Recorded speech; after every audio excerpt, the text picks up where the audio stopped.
சென்டமெண்டில் questions பார்த்துட்டு இருக்கோம். Robert Hooke வந்து discovered experimentally that within elastic limit எப்படி இருக்கும் அப்படின்றாங்க. ஸ்ட்ரெஸ் வந்து ஸ்ட்ரெயினுக்கு ஈக்குவலாக இருக்குமா, அதுக்கப்புறம் வந்து ஸ்ட்ரெஸ் பை ஸ்ட்ரெயின் கான்ஸ்டண்ட்டாக இருக்குமா, ஸ்ட்ரெஸ் இன்ட்டு ஸ்ட்ரெயின் வந்து ஒன்னாக இருக்குமா, நன் ஆஃப் தீஸான்னு கேட்குறாங்க. நம்ம ஆல்ரெடி தெரியும் stress is proportional to strain.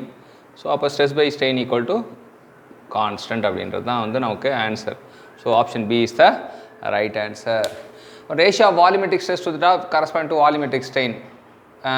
Volumetric ஸ்ட்ரெஸ்ஸும் வால்யூமெட்ரிக் ஸ்ட்ரெயினும் கான்ஸ்டண்ட்டாக இருந்தால் என்ன உங்களுக்கு புரியுது அப்படி? Ratio of volumetric stress to the corresponding volumetric strain in body is always constant is known as surface டென்ஷனா, பல்க் மாடலஸ் ஆஃப் வெலாசிட்டியா, கம்ப்ரசிபிலிட்டியா, விஸ்காசிட்டியா.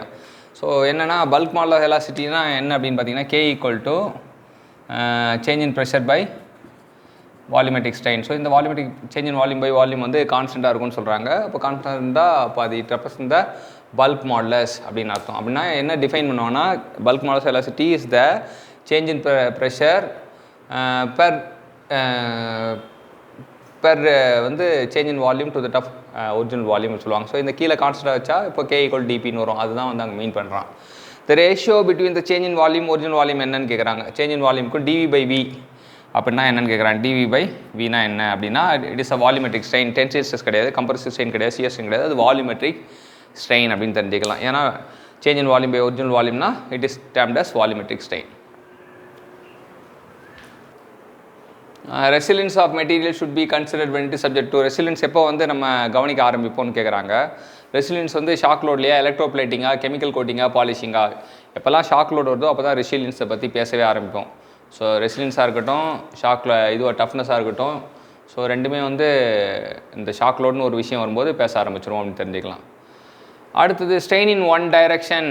Strain direction right angle to the direction applied force. Force கொடுக்குற டைரக்ஷனுக்கு perpendicular act ஆகிற strain பேர் என்ன? அதே டைரக்ஷனில் ஆக்ட் ஆனால் வந்து அது வந்து linear strain or longitude strain சொல்லுவாங்க. பெர்பெண்டிகுலர் ஆக்ட் ஆனால் அது பேர் lateral strain or transverse strain சொல்லுவாங்க. So lateral strain is the right answer.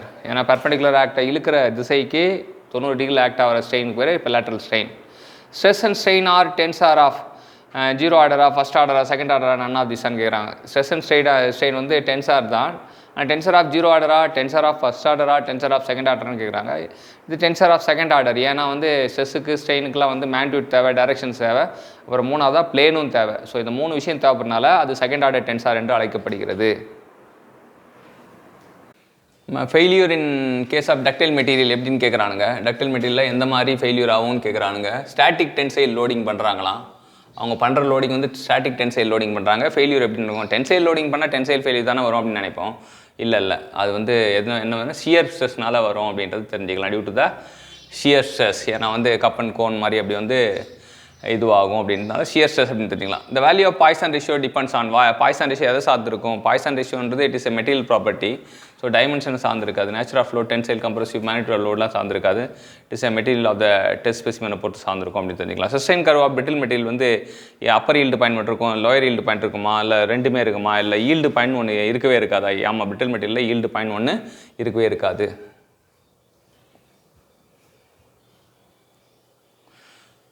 Which one of the following information cannot be obtained with the static tensile test? Tensile test, steel specimen tensile test பண்ணும்போது எது வந்து நமக்கு தெரியாது அப்படின்னு கேட்குறேன். Models velocity தெரியும், டஃப்னஸை பற்றி ஏரியா ஆஃப் ஸ்ட்ரெஸ் இன் கர்வில் வந்து போட்டோம்னா நம்ம ஏரியா வந்து it will give the toughness.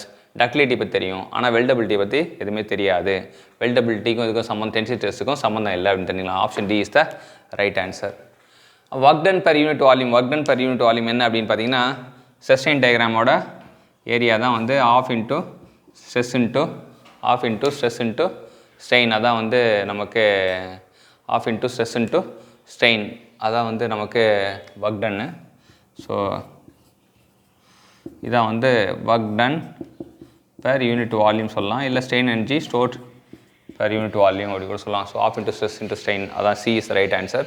Normal stress வந்து நார்மல் ஸ்ட்ரெஸ்ஸுக்கு இன்னொரு பேர் டைரக்ட் ஸ்ட்ரெஸ்ன்னு சொல்லுவோம். அது வந்து இரண்டு வகைப்படும், டென்சைல் ஸ்ட்ரெஸ்ஸு, கம்ப்ரசிவ் ஸ்ட்ரெஸ்ஸு.